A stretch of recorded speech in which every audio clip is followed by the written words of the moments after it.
Fall is almost over and there's been a ton of new TV shows and movies this season, so here are my biggest surprises and disappointments of the fall so far. The Last Dance is easily one of my biggest disappointments of the entire year, honestly. It's not like I even had incredibly high expectations. Listen, we all know what the Venom movies are. They are incredibly stupid, but just a ton of fun. You have some really great action moments. Tom Hardy is just giving it his all, having a blast as his character.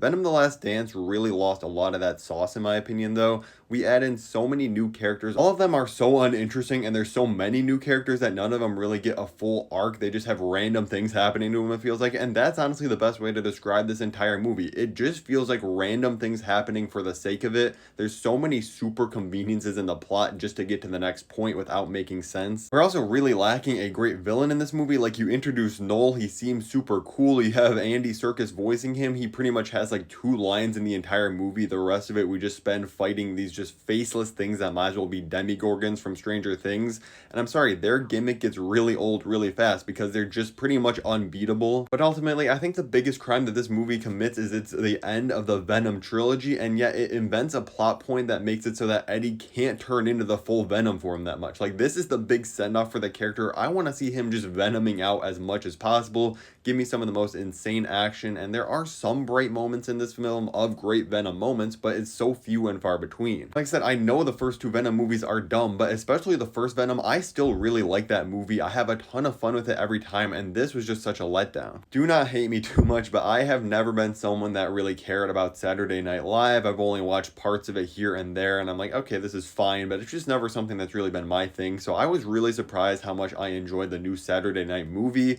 If you don't know, this follows pretty much the first 90 minutes of chaos leading up to the first SNL broadcast when pretty much everything is just going wrong. And honestly, I found it to be just super charming. The entire cast is so funny. Like I said, I'm not really invested in Saturday Night Live, so it's not even like I really knew who half these characters were in real life, but I still could get really invested in them in this film and thought it was super entertaining. There's a really great ensemble cast, has some really endearing moments, super funny, definitely recommend it. Gladiator 2 is super disappointing to me. Now listen, like I said in my review, I don't think this is a straight up bad movie, but this was one of my most anticipated of the entire year. I absolutely love the first Gladiator film, and this one I felt like it was just fine, a slightly above average movie that just lost so much of what the first film had. Mostly all of the characters in this, even though they're all played by great actors like Paul Mescal, we have Joseph Quinn in here, and the great Denzel Washington. Denzel Washington's character is the only one that I actually feel like had a lot of thought and depth put into him. Everyone else feels so empty and hollow that I couldn't get myself to care about their stories. Now, it's come out recently that May Calamai, who we might recognize from Moon Knight, was actually cast as the female lead in this movie, and if you watch the film, you'll know she's not in the film besides one scene in the background, so it seems like in editing they cut out an entire character and major storyline. It seems most likely that she was going to be the love interest of Paul Mescal, and honestly, I can see that being a thing because it feels like something was just ripped straight out of this film. She was literally cast as a lead and she's not in it. Like I said, it's not like I hate this movie. I do think there were some really entertaining moments, and I think a lot of the fights were really well done, and a lot of the gladiator battles were just so entertaining and kind of on par with the first film. It's just everything else that fell short for me. Heretic was such a pleasant surprise for me. Now, I do have some problems with this movie. I think in the third act it turns a bit too much into a general cliche horror film and kind of loses a lot of the sauce of the first 2/3 of the film, but those first 2/3 were so special, and I just loved Hugh Grant in this role so much that I'm honestly willing to forgive it. If you don't know, the movie follows these 2 Mormon missionary girls, and they go to Hugh Grant's house, and they're assuming they're just going to try to pitch Mormonism to him and kind of convert him over, but Hugh Grant has other plans. He's kind of this just psychopath, and he's pretty much putting them through all these mind and physical games, making them question both their faith and religion as a whole. I just found this movie to just be so captivating when it was pretty much just Hugh Grant yapping for like the first hour and a half of it. He's funny when he needs to be, he's really scary when he needs to be also, but honestly, it's just an entertaining performance. It's something I really haven't seen from him before, and I loved every second of it. And I think this is a movie you can enjoy whether you are someone that's really religious or not religious at all. It really explains both sides well and gives a good argument for both. Just makes you think about both sides, honestly. Let's get a little back-to-back positivity going with another surprise, because the Penguin was definitely one for me.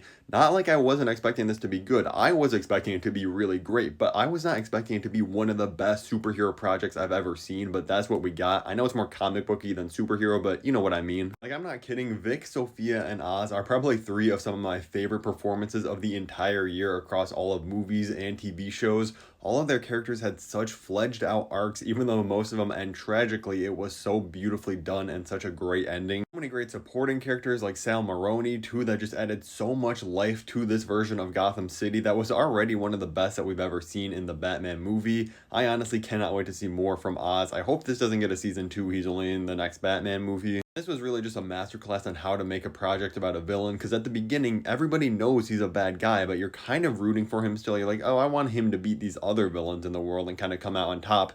And then it just peels back the layers episode by episode. You keep learning things that he did, starting with him betraying Sophia for the very first time, sending her to Arkham, and then you find out all the stuff he did to his brothers. It just keeps revealing these things that make him more and more evil, and yet at the end, he is one of the most despicable characters I've seen in a long time. Honestly, I still can't believe it's Colin Farrell under the suit. Even when I watch the full videos of him getting all the prosthetics on, just that, the look of the character, the voice he does, he completely transforms. He deserves to be showered in pretty much every TV award possible for this. It feels like the world has already forgotten Joker 2 because it was just that bad. I actually came in with decent expectations. I was like, sure, I'm not a big musical guy, but I respect the creative swing they're taking on this film. I thought the first Joker was a really good movie. I don't think it's a masterpiece or anything, but I was like, hey, I'm excited to see Joaquin Phoenix back as this character, just win me over, and yeah, they did not. They completely lost me. This movie is trying so incredibly hard to be smarter than everybody that liked the first movie. It's like, not everybody that liked the first movie was admiring the Joker. There's definitely people that took it the wrong way, but you didn't have to completely reverse it in the second movie by making Arthur Fleck the new character you did. I don't even think it being a musical was the main problem setting this movie up to fail. I think it's that it could not commit to it because they were honestly afraid, and I think there were more musical numbers in this movie, but they cut them out due to the early audience reactions. And you can honestly tell watching the film, there's a few songs that just feel so random and just break up the pacing of the movie so awkwardly, because it feels like, hey, this isn't even really a full musical. We just stopped like 5 times for some random song. And originally the first reports were saying there was like 15 songs in this thing. So I think they got scared, didn't commit to their idea, and what's left just feels like a weird, choppy, slow, and tedious film to get through. And while there was so much potential to expand on the story of the first film, they proved everyone right and said, yeah, actually there was no reason to make a sequel for this because this thing just felt pointless. Season 2 was a surprise for me, and I know what you're thinking, is this guy an idiot? How is he not expecting Arcane Season 2 to be amazing when Season 1 was so incredible? Well, yeah, I am an idiot because I actually never watched Season 1 until like 3 weeks ago. I put this show off. I think that being connected to League of Legends just had me like disconnected from this. I was like, I'm not gonna check it out. I gave in before Season 2. I was like, let me check it out. Was absolutely blown away with Season 1. Finished it in like a day and a half. And now Season 2 might even be better. I cannot wait for the final 3 episodes, which might already be out by the time you're watching this. I see people complaining about Season 2 moving so fast, but honestly, I don't mind it. We are in a time of chaos and war in this world, and everything is moving incredibly fast. And I feel like it's just bringing us along for the ride. There have been so many crazy fight scenes and moments, character deaths. I won't spoil any of it because it's still relatively new. I have been making videos dedicated to Arcane Season 2, the first couple acts on my channel, so I'll link both of those down below if you want to check out my quick thoughts on Act 1 and 2 so far, and I'll update it with Act 3 once that's out.